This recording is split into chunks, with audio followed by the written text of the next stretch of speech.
That's why I'm trying to make a better way. Whole new crib in a better place. Get my people out the hood, we'll see better days. Tell a fan sorry, y'all let them wait. Shit up there like a Saturday. Listen to me how I beat the speed up like a battle. Yo, what up, guys? It's your boy Kofi with KO Sports Talk, back at with another video. And in today's video, we're going to be sounding off with Caleb's Wins interview on the Pivot podcast today. And he's just going to be talking about some of his NFL goals and what he expects once he is drafted into the NFL. But before I start this video, guys, make sure to like and subscribe for my content so you can get the latest and greatest news and updates in regards to Chicago Bears, not only the Chicago Bears, but Chicago sports in general. But let's dive into this video. So in today's video, we're going to be talking about Caleb Williams and some of his goals and aspirations for the NFL.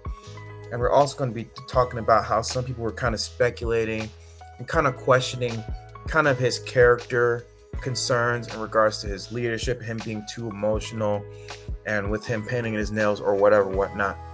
But in today's podcast, which is hosted by Ryan Clark was just kind of asking him some question in regards to his comparison with Patrick Mahomes and Aaron Rodgers, and also just talking about him growing up, how his father kind of helped him progressed into being the projected number one draft pick, how pretty much almost every morning he had a specific routine.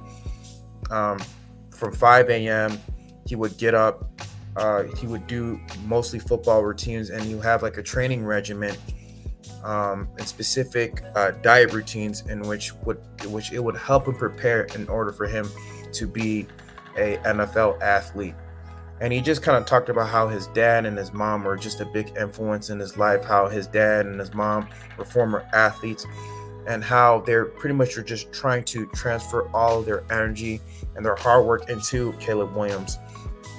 But specifically, Caleb Williams, he just kind of talked about how a lot of people, specifically in that game against the Washington Huskies this past season, how that game really affected him. And he just kind of alluded to the fact that, it was his last year. A lot of people were talking about, Caleb Williams, he cries a lot. He doesn't really care about his team. He whines. He can't succumb to the pressure. And how the fact that he talks about adversity and how's he going to be prepared for, the NFL, when you're dealing with a lot of media personalities, and especially, with Chicago. I've been hearing some Bears fans talk about, oh, he's not ready for Chicago. He's too emotional. He won't be able to succumb to the pressure of the Chicago media. And I think that's just false, man.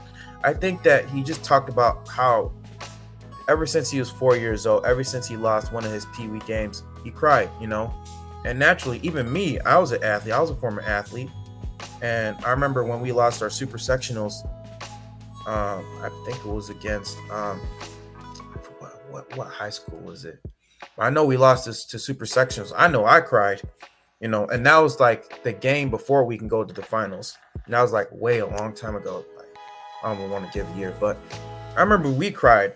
I even cried, during the time we lost our sectionals, when I did track and field to, I think it was Proviso East, when I was doing track and field. And that doesn't mean we don't care. We love the game. And I can understand, even as a former athlete myself, I can understand where he's coming from, because you love the game. You love the camaraderie. And specifically, it was his last year in college, before him being drafted to the NFL. This was kind of like the last game for him to go to the Pac-12.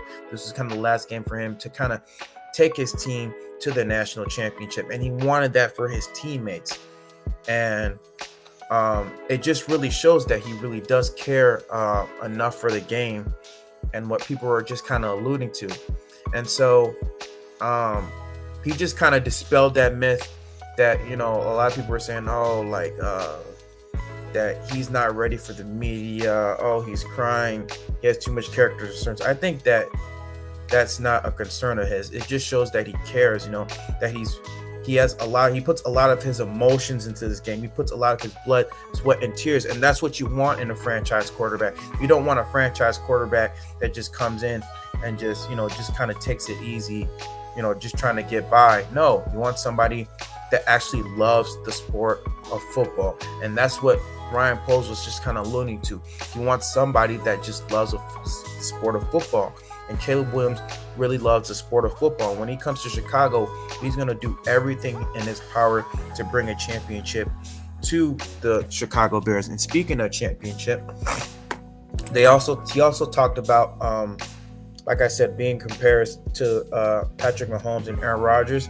He said, "It makes you feel good. I mimic my game after those guys, trying to think that Patrick Mahomes does, trying his off-platform throws, or trying to think that Tom Brady does, the way he is able to dissect a lot of defenses and able to read different coverages. It's sitting back and watching and learning, taking what I can take, what I adapt to my game, and making my own. Some of it may look like what Pat Mahomes does or what Aaron Rodgers does. To be a leader, you must first be a follower, and I want to win Super Bowls and be up there with those guys, competing with them." And that's also kind of very important. That kind of stuck out to me. The fact that not only does he just want to win games, is that he's also a student of the game. He studies some of these guys, and Ryan Clark was just kind of saying that how Kobe kind of modeled his game after Michael Jordan, and how Kobe became great, and the fact that Caleb Williams is kind of modeling his game after Aaron Rodgers and Patrick Mahomes. And those are two of the most recent examples to win Super Bowls. Patrick Mahomes recently just won his Super Bowl, and I think that Caleb Williams, him trying to model his game after Patrick Mahomes, first, like he said, first, if you want to be a leader, you must first be a follower, and then following on what Patrick Mahomes is, the way he plays his game, it's really going to help him take his game to the next level. It already is, the fact that he's one of the better prospects since Andrew Luck. It's really going to help him, prepare him to be able to be that NFL quarterback. Caleb Williams also kind of reacted to his reaction to the Bears trading Fields. He mentioned that I didn't do my top 30 visits yet, and they didn't give me my medical, so it was just kind of unexpected in that instance. And he also kind of alluded that he wants to play for one team for 20 years and chase that one guy, number 12. We already know who that is, Mr. Brady.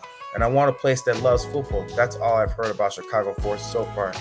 And boy, oh boy, I tell you, Caleb Williams, when you come to Chicago, even if, bro, you deliver one Super Bowl to Chicago, you will be loved over here. And the fact that Caleb Williams, like I said, that this kid loves football, just speaks volumes. And how, like, a lot of people were just really gunning for him. Even his teammates, they're saying that Caleb Williams is a leader. He likes to bring all of his teammates together through certain stuff, and that he doesn't want to do anything apart from them. The fact that, when he won his Heisman Trophy, that he also alluded to in the interview, I'm also going to put that interview up, snippets of it. Maybe it's like a 2-minute snippet, but after this video, I'm going to show you that 2-minute snippet before I end this video. But he also kind of alluded to the fact that after he won his Heisman Trophy, he brought up his teammates up with them to that Heisman Trophy, and he didn't just only give himself credit, he gave his teammates credit. And it just shows the kind of selflessness that he shows for his teammates. He's about this team. He's not about himself. He's about winning championships and winning for his team. And when he brings that type of attitude to Chicago, I'm telling you guys, we're going to love him. Now, granted, I do miss Justin Fields. I get it. But the way that Caleb Williams not only displays his character, but the way that he plays his game, not only with his off-platform throws, but with him able to read pre-snap motion and post-snap motion within those games, I think he's really going to fit directly into the Chicago team, especially what Shane Waldron brings to this offense. But not only that, he also has good off-the-field character traits, And so, I mean, like I said, I'm already ready. I'm already ready for the NFL draft, which is less than 6 days away. And I'm already ready, man. I'm already ready to draft this kid already, and already to get things right away for the NFL offseason, to get the OTAs ready, NFL offseason, and I'm already excited, man. But yeah, guys, this is your boy Kofi, man. That's all the video I have for today. Make sure to like and subscribe for my video, and I'm going to show that clip toward the end of this video. But as always, guys, how we always end this video: Chicago up, bear down. Peace. Chilling on the couch. We both died laughing. And so that one hit home for me because I understood that it was getting to the end point of the year.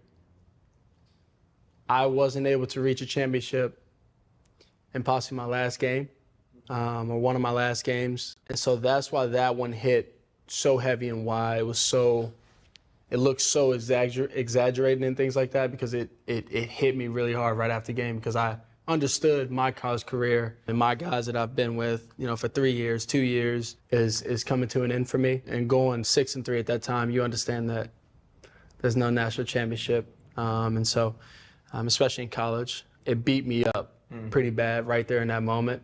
So that's why it looks like that. But one thing, like I said, my guys know I care, and winning is the most important thing to me. I appreciate all the awards, but I will say this about the awards: none of y'all saw me cry when I got the awards. You choked up at the Heisman. Yeah, when I was talking about my mom, I choked up. Oh, okay. But you didn't see no tears. No, you're When I right. lost. Is that one of those things though? Like you feel the emotion, because like I've had it before. Like you feel the emotion, you're able to fight the emotion, and then you see the one person you could be most vulnerable with. I was actually, like, I knew we lost because the game, it was like 10 seconds left. Right. And I was sitting over there just like, and I was beat up. I was defeated right there in that moment. I was good. I didn't start doing all of that until I got up there. And so I was walking over to her. I was good. Then I hopped up and I touched my mom, and I just lost it.